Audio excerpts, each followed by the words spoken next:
zyrtare, private, nisur dhe nga angazhimet, pra dhe nga forma dhe nga përmbajtja. Ju si u duk?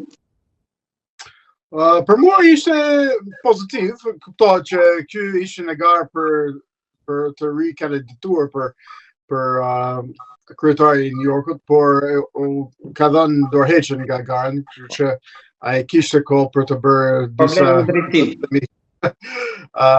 lëvizje edhe këta është në lidhje ndoshta me linja ajrore që do shkojë direkt nga New York në Shqipëri, kështu që këtë është diçka pozitiv. Plus kam një mikesh që është shqiptar amerikan që punon për ta.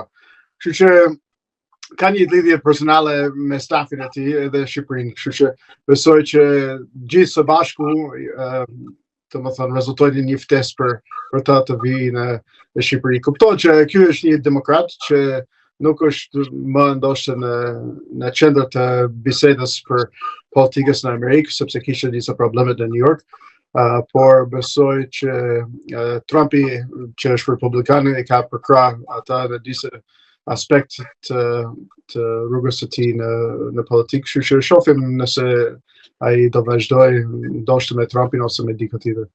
Po, cila është, ka fuqi realisht për linjën ajrore kryetari i bashkisë? Kryetari i bashkisë në New York ka shumë fuqi edhe ka shumë influencë. Besoj që këtë do ndodh, edhe ai ishte duke ardhur këtu të mos, nuk do të nxjisë këtë, por sepse këtë do ndodh, është vetëm për të festuar që do ndodh, me sa që kam dëgjuar unë. Ju folët edhe për fuqi, edhe për influencë, edhe për mbështetje pra të presidentit Trump.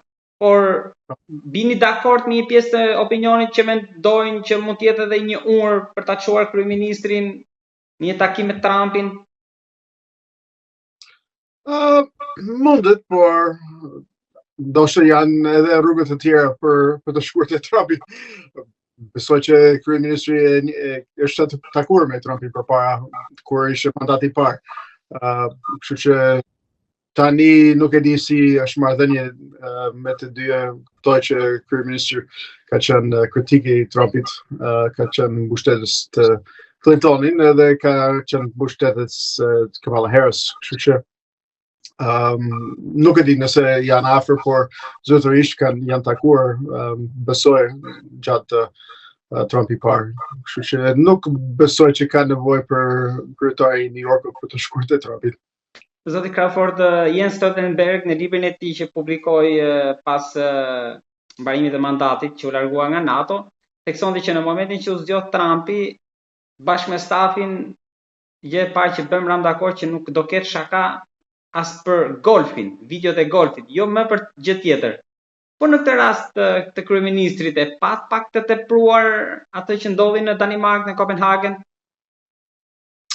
Kuptoj që ishte një hot mic, domethënë ishte një mikrofon që ishte domethënë ndezur edhe kapën ata, kuptoj që këto gjëra ndodhin dhe për mua e pash si një shaka që nuk kishte shumë problem. Por me Trumpin nga një herë nuk parashikohet si mund të reagoj. Nga një herë ai merr gjëra të keq. Kështu që unë isha në Washington para disa javë, edhe një taksist, unë isha në taksi, edhe ai përmendi këtë, edhe bëri shaka, të njëjtën shaka.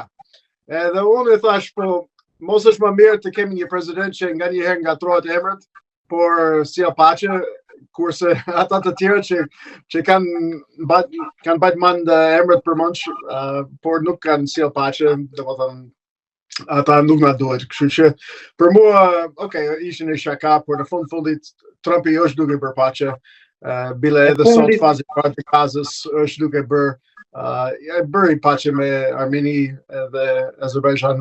Le të ngatroj emrat nga një herë, se për mua rezultati i paqes është në krye të muhabetit.